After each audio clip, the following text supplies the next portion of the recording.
on the elevator with a lady who had commented on another lady's perfume, like, "Oh, that you smell great. What is that?" And she was saying it was some kind of fancy, probably one of the multi-level marketing essential oil companies. And then was like, "Yeah, it smells really good. And also, if you're ever feeling suicidal, you can put drops of it in your ear." Oh, okay. Yeah, I was like, yeah. "No, That doesn't sound like an old snake no, oil no." remedy at all. Like, that's Yeah. the worst advice I've ever heard. And had I heard it, I probably would have freaked out on this lady. Yeah. No, never give that kind of advice. Actually, a good rule of thumb is to never give advice to anyone unprovoked. Oh, yeah. Yeah. I think that's just a good rule for living. And if you do know someone and you think that they are depressed, I would say just ask them what they need from you, how you can be there for them, and don't try to push them in any way. No, don't. Yeah. Obviously, if you feel like someone may be suicidal, that's a whole different Whole other story. ballpark. Yeah. But I don't feel like we can advise you on that. But we can definitely advise you just on a few things not to do. Just, don't say cheer up, calm down, blah, blah, blah. Drink more water, exercise. It's like, yeah. Take some deep breaths. Okay. Yeah, take some deep breaths. Or, it's all in your head, mental. It's not real. Oh, yeah. Yeah. It's not real. Okay. All right. Neither is your heart disease. Yeah, really. Yeah, if you wouldn't say it to someone with an illness like heart disease or cancer or diabetes, don't say it to someone who has a mental health disorder. And now I'm gonna lighten up because we got really serious there. Yeah. Let's see. Oh, another question from our good friend Randy, supporter of the podcast, not financially. No. He just supports us with his love. What are some good morbid movies you'd recommend? Ugh, I could talk all day about movies. Well, obviously The Crow. That's a really good movie. Seven. That's one of... I'm yeah. not very much into movies, but Seven is one of my favorites. Oh, what's in and the box? It's pretty morbid. Oh, gosh, yeah, that is a great movie. Primal Fear. Ooh, what's that about? Really good movie. It's about this guy who has multiple personalities, and one of his personalities like murders someone, and then he has a lawyer, Richard Gere, who he plays a lawyer in several movies, who interviews him. It's a really, really good movie, and it has Edward Norton in it, which, I mean, come on. What else? I don't know. I love a lot of movies, not just morbid movies. But yeah, I think those are three good ones. Yeah. So check any of those out. If you have any recommendations for us, let us know. Because I do need to watch more movies. So. Yeah, I'm always in the mood for a good movie. Let's see. And now let me go to Facebook and see what they asked us on here.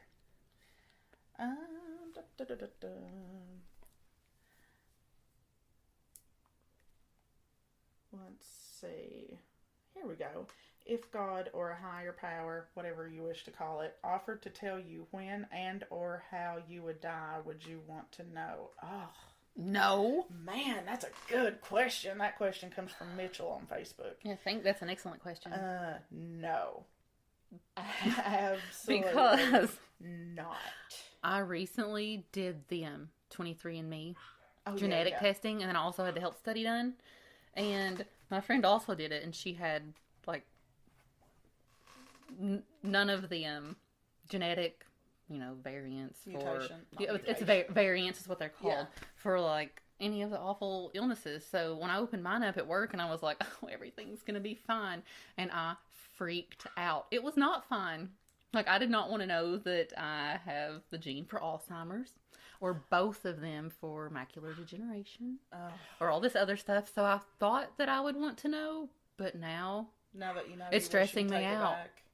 And not know. Well, I don't know. But then now I feel like I can take, now I'm taking supplements for, the vision loss and other things. So and I'm just hoping that by the time I'm, in my 70s or 80s, that maybe there's a cure. Mm-hmm. Yeah. Let's hope so. This got dark. Let's go with a upbeat movie. Upbeat movie. let's go with an upbeat movie. Upbeat question? Is that what, do we have one? Question. Do we have any upbeat questions? What's your favorite TV series? Ooh. Oh. I think is it going to be the same? It's probably going to be the same. Let's say it at the same time. One, two, three. The Office. The Office is the best show of all time. Show ever. Michael Scott, top 10 TV characters of all time. Steve Carell is a comedic genius. Yes, I love him. Yeah. And what else? Parks and Rec. Love Parks and Rec. Lost. I'm rewatching Lost. Oh, yeah, Lost. I love Lost. I need to watch Lost. 30 Rock. Oh, yeah. New Girl. Oh, I love New Girl. Arrested Development. Mm-hmm. We like a lot of witty comedies, I guess. Am I forgetting something? Witty I'm sure comedies. I am. Oh, we're watching Westworld right now. Yes. So... which is excellent. Yes, pumped for the second season of that. If you have not watched Westworld, you are missing out. Game of Thrones. For me, I love Game of Thrones. What else? Oh, I love anything with a superhero in it. Daredevil, The Punisher. I love all that jazz. What else? I can't think of anything else. I'm blanking. We're tired. Ugh, we've been recording this for 20 minutes. This was too much to ask. Let's see. Who do you and this question is from Noodle. Oh, our good friend Noodle. Hi, Noodle. What do you and Matissa consider the most morbid serial killer in history? I'm gonna say David Parker Ray, the toy box killer. I don't even want to talk about it. It's so morbid. I'll ask you after this because I don't want to talk about mine either because it really was really upsetting. Yeah, just look it up. David Parker Ray, the toy box killer. And in a nutshell, a very, very, very brief nutshell.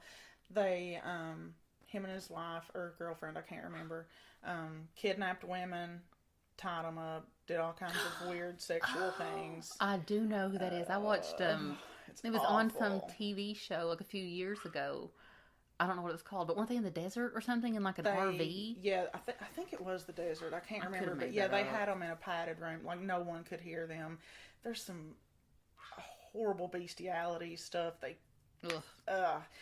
Yes. Mm-mm. So David Parker Ray, the toy box killer. Look it up if you are feeling froggy because it's very dark. I'm going to warn you. And mine is Albert Fish. Oh, God. He was a serial killer, a cannibal. Yeah. Lots of cannibal. Ooh, Ed Kemper. That's another good one. H.H. Holmes. Oh, do you know a lot about H.H. Holmes?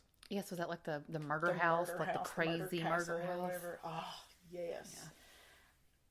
Crazy. I mean, there are just so many. And there are so many. Unfortunately, there are so many. Yeah. I mean, really, if you're thinking about serial killers, you couldn't swing a purse without knocking over 20 morbid ones. I mean, they're pretty morbid.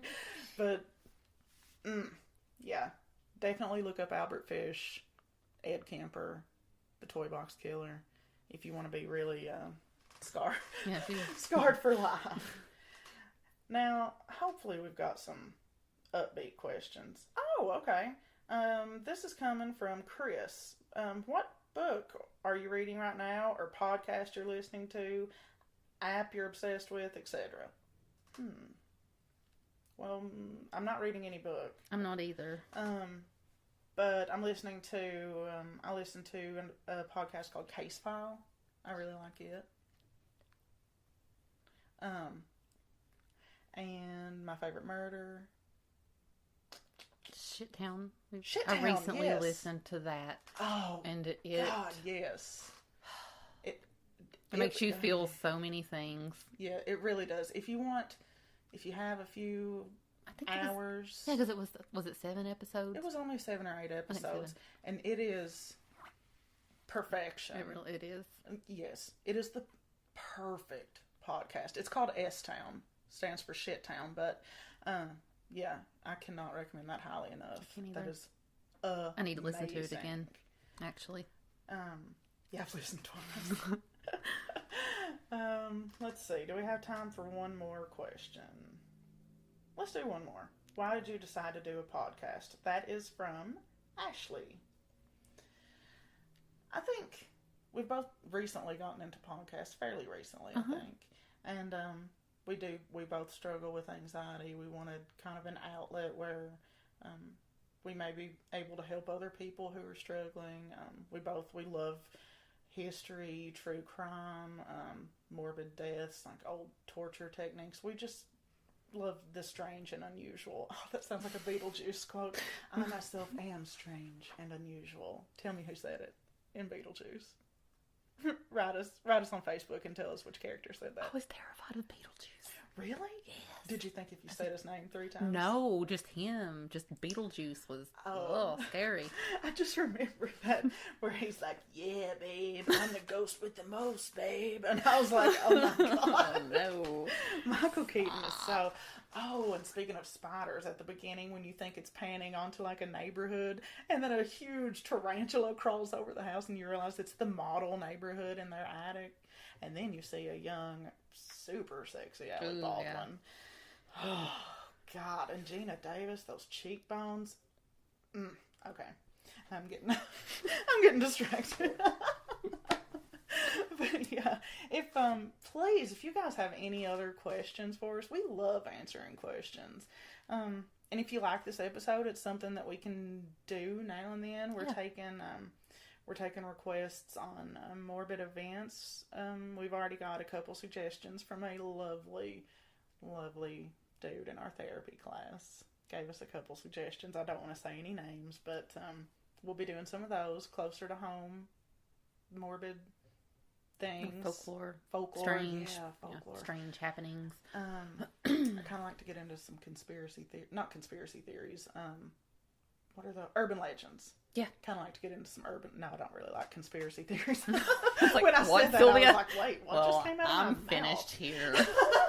I quit. You can't see her, but she just ran out the door. I said conspiracy theories, and now there's a Matissa-shaped hole in the wall. But thanks so much for listening, guys, and don't worry, we'll do better next time. We will. Bye. Bye.